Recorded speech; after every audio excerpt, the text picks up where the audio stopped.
नमस्कार दोस्तों, स्वागत है आपका the begin study GK channel पे।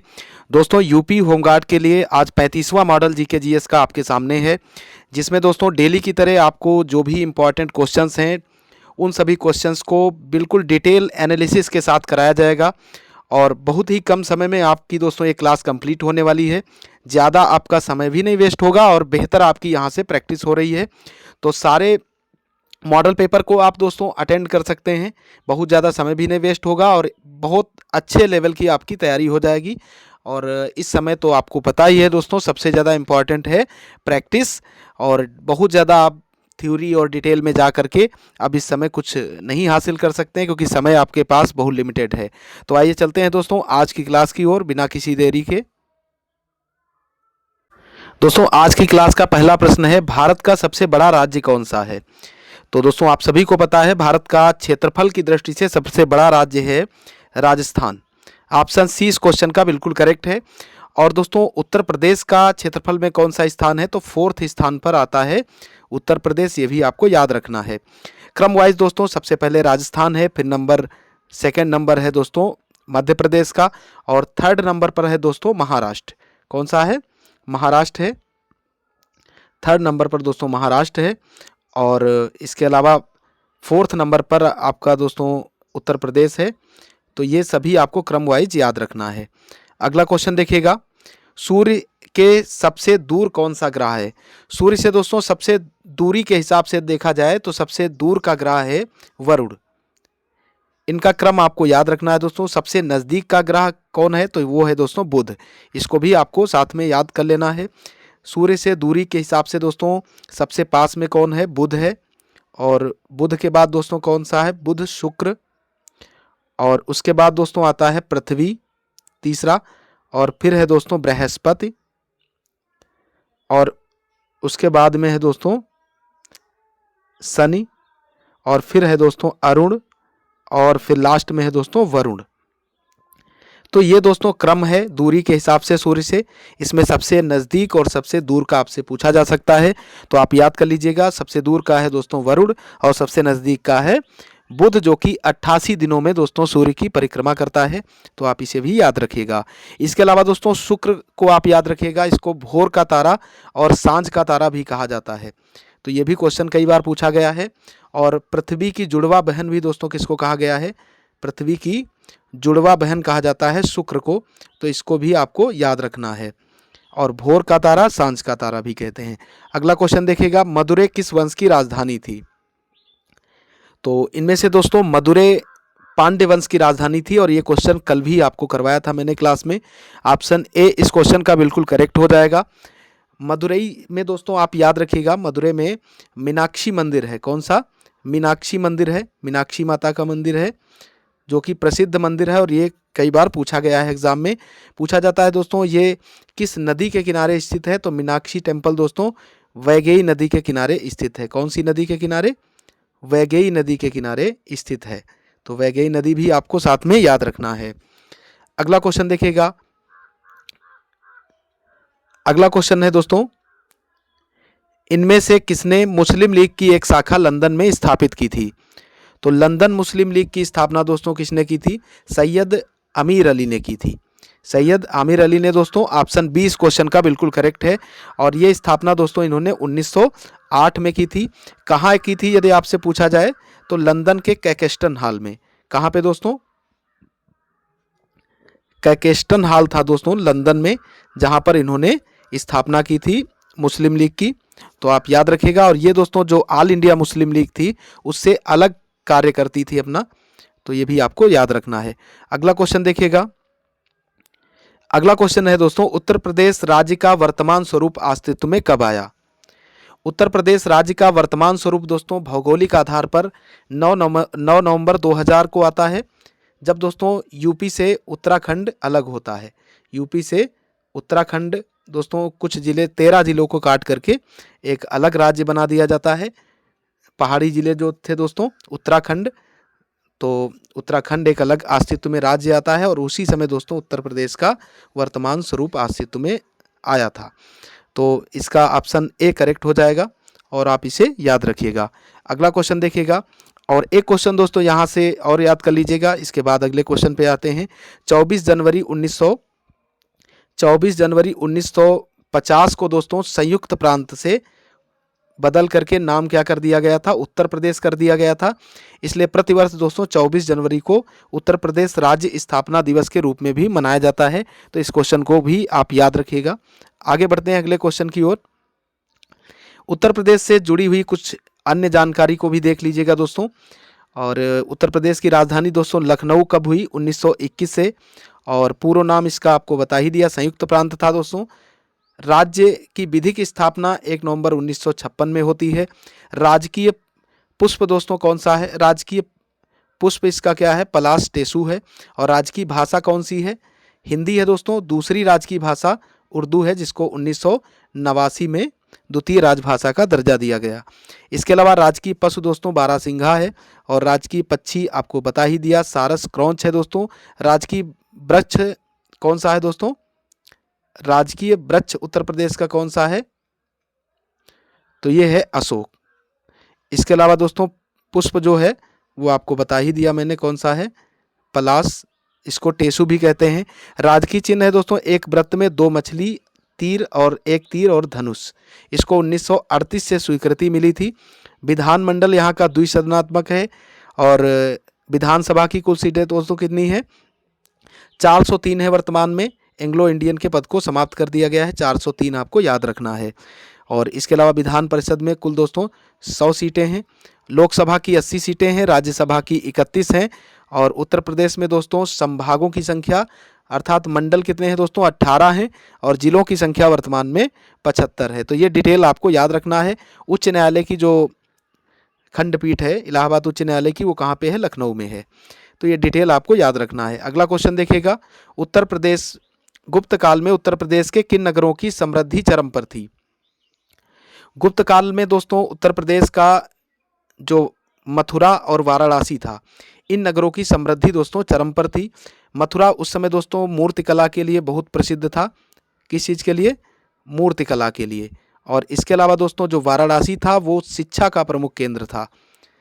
शिक्षा और संस्कृति का प्रमुख केंद्र था, इसलिए इसे दोस्तों उस समय जाना जाता था शिक्षा और संस्कृति के लिए।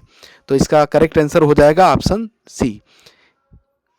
इसके अलावा दोस्तों उस समय अयोध्या भी प्रसिद्ध था, जिसको साकेत के नाम से जाना जाता है। यदि आपसे पूछा जाता है साकेत किसे कहते हैं, तो अयोध्या को कहते हैं दोस्तों।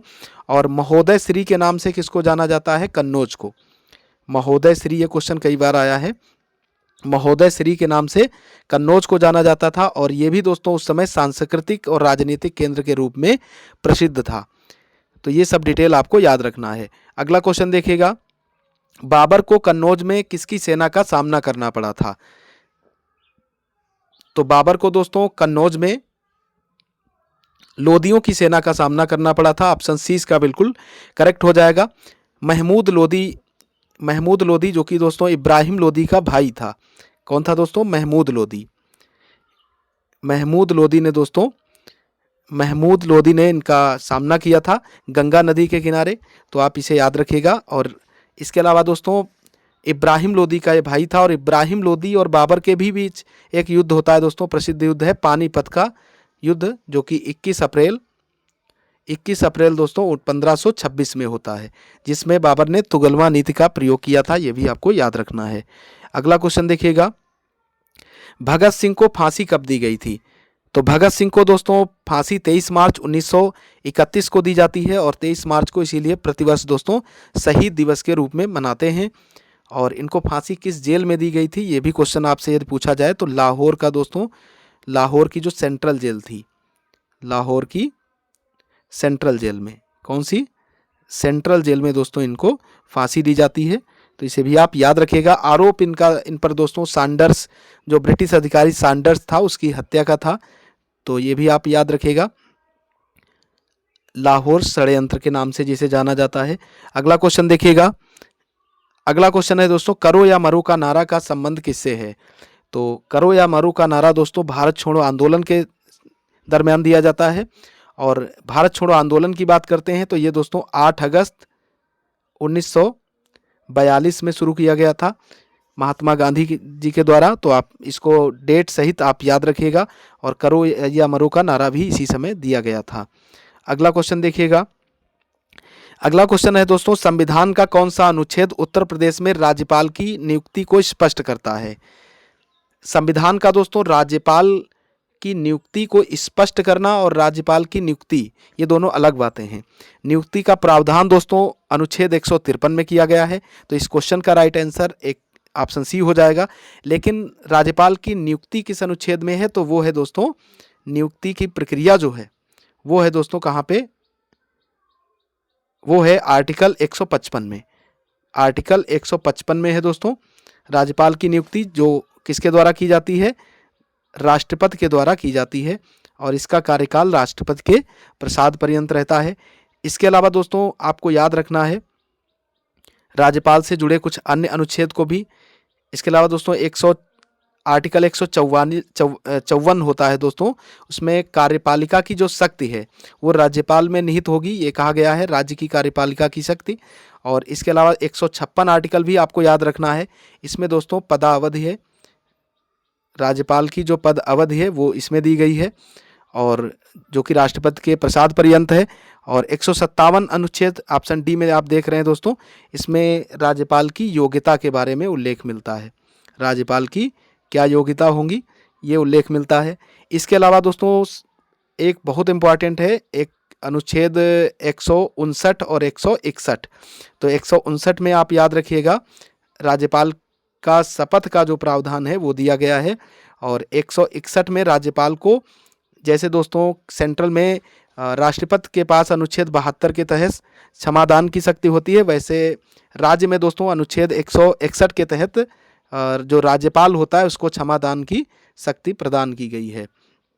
तो ये आप सारी डिटेल याद रखिएगा और ये क्वेश्चन आपसे आर्टिकल से जुड़े पूछे जा सकते हैं। अगला क्वेश्चन देखिएगा, उत्तर प्रदेश राज्य में पंचायती राज प्रणाली कब लागू की गई थी? तो ये क्वेश्चन भी कई बार आपको करवा चुके हैं। उत्तर प्रदेश में दोस्तों वर्ष 1959 में पंचायती राज व्यवस्था की शुरुआत होती है। कहाँ से? राजस्थान का दोस्तों नागौर जिला जो है, नागौर जिला से इसकी शुरुआत हुई थी। और पंचायती राज व्यवस्था का जनक किसे माना जाता है दोस्तों? तो बलवंत राय मेहता को। किसको दोस्तों? बलवंत राय मेहता जी को माना जाता है। इन्होंने त्रिस्तरीय पंचायती राज व्यवस्था को दिया था। अगला क्वेश्चन देखिएगा।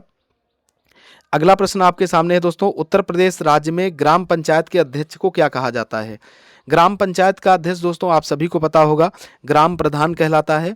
इसको सरपंच भी कहते हैं। इसको दोस्तों क्या कहते हैं? गांव में सरपंच के नाम से भी जाना जाता है। तो आप कंफ्यूज मत होइएगा, ऑप्शन 20 का बिल्कुल करेक्ट है। लेकिन एक क्वेश्चन आपको यहाँ से और याद रखना है दोस्तों, ग्राम प्रधान बनने के लिए न्यूनतम कितनी आयु होनी चाहिए? तो 21 वर्ष की आयु पूर्ण होना चाहिए और उसी ग्राम पंचायत का निवासी होना चाहिए। तो ये आप याद रखिएगा। बहुत लोग इसमें 25 वर्ष पे भी टिक कर देते हैं, जबकि राइट आंसर है 21 वर्ष। अगला प्रश्न देखिएगा दोस्तों, गंगा नदी उत्तर प्रदेश के किस जिले में प्रवेश करती है? गंगा का उत्तर प्रदेश में प्रवेश द्वार दोस्तों बिजनौर को माना जाता है। ये क्वेश्चन कई बार पूछा गया है। गंगा का प्रवेश द्वार कौन सा जिला है? बिजनौर है दोस्तों। गंगा उत्तर प्रदेश के 28 जिलों से होकर के प्रवाहित होती है, जो कि दोस्तों 2525 किलोमीटर की दूरी तय करती है। तो 28 जिले और 2525 किलोमीटर की दूरी आपको साथ में याद कर लेना है। इसके अलावा बात करते हैं, गंगा की बात है तो गंगा की सबसे बड़ी सहायक नदी कौन सी है दोस्तों? यमुना है। यमुना का प्रवेश द्वार उत्तर प्रदेश में सहारनपुर को माना जाता है। किसको? सहारनपुर को माना जाता है। तो ये भी आपको साथ में याद कर लेना है। और यमुना दोस्तों लगभग 13 जिलों से होकर के बहती है और प्रयागराज में दोस्तों ये इसका संगम होता है, गंगा के साथ में मिलती है। और 13,761 किलोमीटर लगभग दूरी ये कवर करती है। तो ये आपको याद रखना है। सॉरी दोस्तों 1376 गलती से 13,000 निकल गया। 1376 किलोमीटर की ये दूरी तय करती है। आप इसे याद रखिएगा। अगला क्वेश्चन देखिएगा। अगला क्वेश्चन है, जिरगी जलाशय तथा रिहंद बांध उत्तर प्रदेश के किस नगर के निकट स्थित हैं? जिरगी जलाशय और रिहंद बांध दोस्तों उत्तर प्रदेश के इसमें से मिर्ज़ापुर जिले के निकट स्थित हैं। ऑप्शन सी इसका बिल्कुल करेक्ट हो जाएगा। अगला क्वेश्चन देखिएगा। अगला प्रश्न आपके सामने है, निम्न में से किस जनपद में जूट उद्योग स्थापित है? तो इनमें से दोस्तों कौन सा ऐसा जनपद है जिसमें जूट उद्योग स्थापित है?